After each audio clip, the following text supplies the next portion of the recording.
Hello दोस्तों, आपसे एक रिक्वेस्ट है, प्लीज़ चैनल सब्सक्राइब जरूर करें। बात करते हैं खाकी द बिहार चैप्टर के रिव्यू की। तो इसमें एक आईपीएस अफसर हैं अरुण कुमार। यूपी पुलिस में पोस्टिंग के दौरान पूरब के पहले डॉन कहलाए श्री प्रकाश शुक्ला का एनकाउंटर किए। मोबाइल तभी नया नया आया था और अरुण कुमार थे विज्ञान के विद्यार्थी।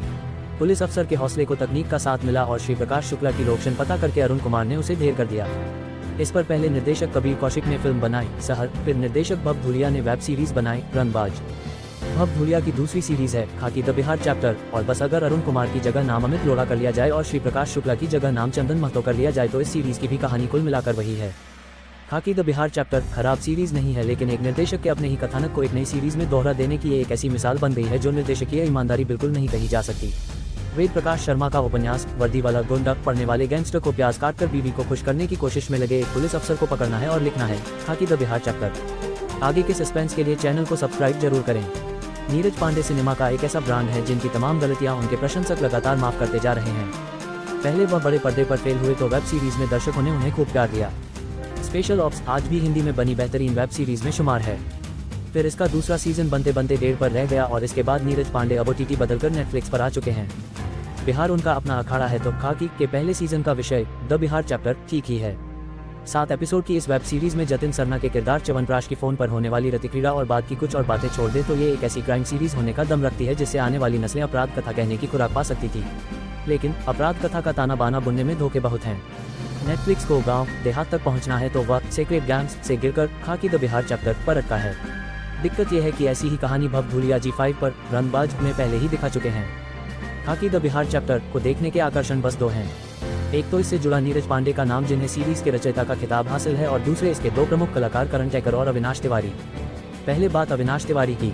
सीरीज में उनके किरदार चंदन की पहली पहचान ईंट भट्टे पर ट्रक ड्राइवर के रूप में भर्ती हुए उस टुच्चे चोर की है जो डीजल चुराता है। ये लिखावट की कमी है कि इस किरदार का रुआब खुद सीरीज बनाने वाले शुरू में ही कमजोर कर देते हैं। इसके बाद वह LMG चलाए, AK-47 चलाए, दर्जनों लोगों का खून बहा दे, एक दुर्दांत अपराधी बनने का रौला दर्शकों के जेहन में उभरता नहीं है। चंदन महतो समाज के हाशिए पर धकेल दिए गए लोगों का मुखिया बनने का ख्वाहिशमंद है। अपनी सेना भी बनाना चाहता है। नेता, डॉक्टर, पुलिस सब जगह उसके खबरी हैं। लाखों की उगाही है। पहनता चौंकाने वाला तहमद और रंगीन बनियान है। घड़ी भी उसने वही बांध रखी है जो उसने पहली बार गोली चलाकर हासिल की थी। कमजोर लिखावट के बाद भी अविनाश तिवारी का चंदन महतो अवतार उनके अपने अभिनय से दम पाता रहता है। कहानी का दूसरा सिरा अमित लोढ़ा ने पकड़ कर रखा है। IPS के रूप में पहली तैनाती से लेकर चंदन महतो को 15 अगस्त से पहले दबोचने के ऐलान तक उनकी दाढ़ी हमेशा सफाचट रहती है। यूँ लगता है कि अपराध को दबाने से ज्यादा उनकी चिंता सुबह, दोपहर, शाम या फिर आधी रात ही क्यों न हो, अपना दाढ़ी चिकनी रखने पर ज्यादा है। उत्तरजीविता के डार्विन के सिद्धांतों के अनुसार अनुकूलन को जो पहला पाठ उन्हें मैं से हम पर आने का मिलता है उसके हिसाब से अमित लोढ़ा खुद को बदलता भी है। लेकिन एक पुलिस अफसर पर पड़ने वाले घरेलू दबाव के बीच उनकी राजस्थान की पृष्ठभूमि कहीं लापता हो जाती है और किरदार के इस कमजोर चरित्र चित्रण के चलते चंदन महतो का किरदार अमित लोढ़ा पर हावी होता नजर आता है। वैसे काम भी अविनाश तिवारी ने कमाल का किया है। गंदे से दांत, निकला हुआ पेट और बिहार के हैं तो बोली भी उन्होंने बिल्कुल सही पकड़ी है। वेब सीरीज खाकी द बिहार चैप्टर आप एक ही सिटिंग में बिंज वॉच कर सकते हैं और ये आपको ज्यादा बोर नहीं करेगी। दिक्कत शुरू में तब होती है जब भव धूलिया बार बार अपने मुख्य किरदारों को स्लो मोशन में चलाते हैं। कहानी का सूत्रधार वह दरोगा है जिसके इलाके में चंदन पहला नरसंहार करता है। वह निलंबित है लेकिन कानून का मददगार है। अभिमन्यु सिंह ने ये किरदार निभाया भी अच्छे से है।